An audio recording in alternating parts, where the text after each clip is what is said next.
The F-35 Lightning II did not enter service as a symbol of confidence. It entered under a cloud of doubt, criticism, and relentless scrutiny.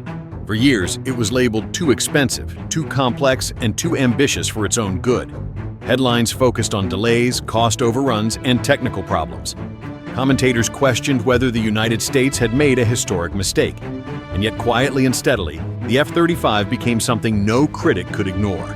Today, it is the most widely deployed modern fighter in American service, flying with the U.S. Air Force, Navy, Marine Corps, and a growing list of allied nations. The journey from controversy to cornerstone reveals how modern air power is no longer defined by a single perfect aircraft, but by a system designed to fight and survive in a connected battlespace. The F-35 was never meant to be a traditional fighter. From the very beginning, it was designed around a different idea of war. Instead of focusing on speed or dogfighting alone, the aircraft was built to dominate information. Its purpose was not just to shoot down enemy aircraft, but to see the battlefield more clearly than anything before it, and to share that picture instantly across air, sea, and ground forces. That vision, while revolutionary, came with enormous technical risk.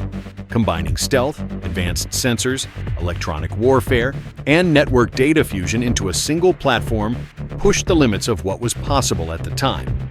This ambition is what made the F-35 controversial. Building one aircraft to serve 3 U.S. military branches, each with different requirements, was unprecedented. The Air Force wanted range and payload. The Navy needed carrier compatibility. The Marine Corps required short takeoff and vertical landing capability. Critics argued that trying to satisfy all 3 would result in compromises that weakened the aircraft. At the same time, the development process itself became a target. Costs rose, timelines slipped. Every flaw, real or perceived, became public ammunition. But while public debate raged, something else was happening inside the cockpit. As the F-35 matured, pilots began to understand that they were flying something fundamentally different. The aircraft's sensor fusion allowed them to see threats before being seen. Radar, infrared, and electronic data were merged into a single coherent picture. Instead of managing multiple displays, pilots focused on decisions. In modern combat, that reduction in cognitive load is not a luxury. It is survival. The F-35's stealth also plays a different role than many expected. It is not designed to be invisible forever, but to delay detection long enough to shape the fight. By operating inside contested airspace, the aircraft can gather intelligence, disrupt enemy sensors, and guide other assets. It does not fight alone. It fights as the forward node of a much larger network. That is why its value cannot be measured by kill counts alone. As deployments increased, reality began to challenge the narrative of failure.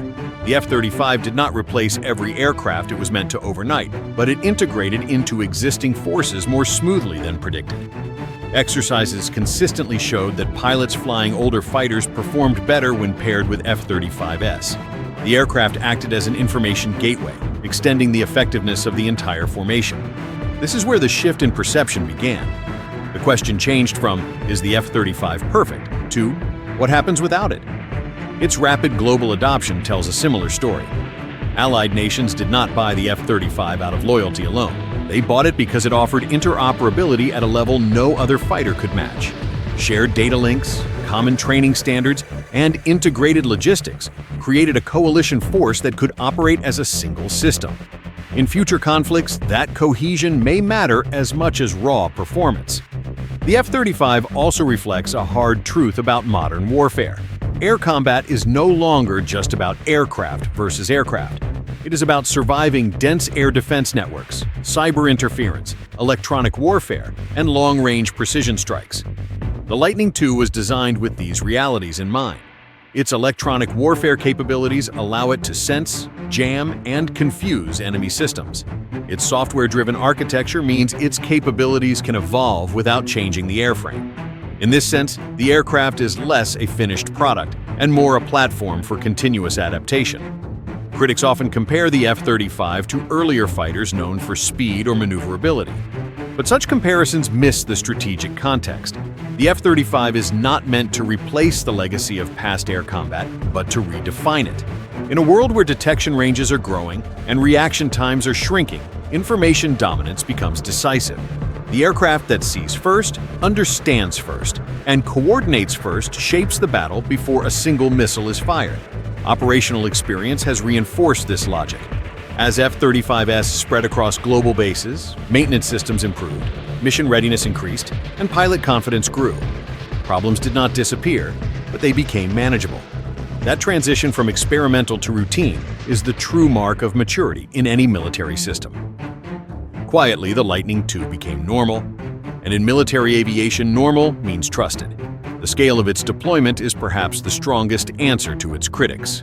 The United States does not deploy aircraft at this level unless they deliver real capability. The F-35 now operates from land bases, aircraft carriers, and amphibious assault ships. It supports air superiority, strike missions, intelligence gathering, and close coordination with ground forces. Few aircraft in history have been asked to do so much across so many environments. What ultimately defines the F-35's success is not that it silenced criticism, but that it outgrew it. The aircraft forced a shift in how air power is understood. Instead of focusing on individual performance metrics, planners now evaluate how systems interact. Instead of asking whether one jet can do everything, they ask how one jet enables everything else. In that framework, the F-35 excels. The Lightning II's story is also a reminder that transformative military technology rarely arrives quietly. It disrupts expectations, challenges institutions, and invites skepticism. That process is uncomfortable, but often necessary. The F-35 absorbed years of criticism because it was trying to do something no fighter had done before. Now, as it becomes the backbone of modern air forces, its original purpose is becoming clear.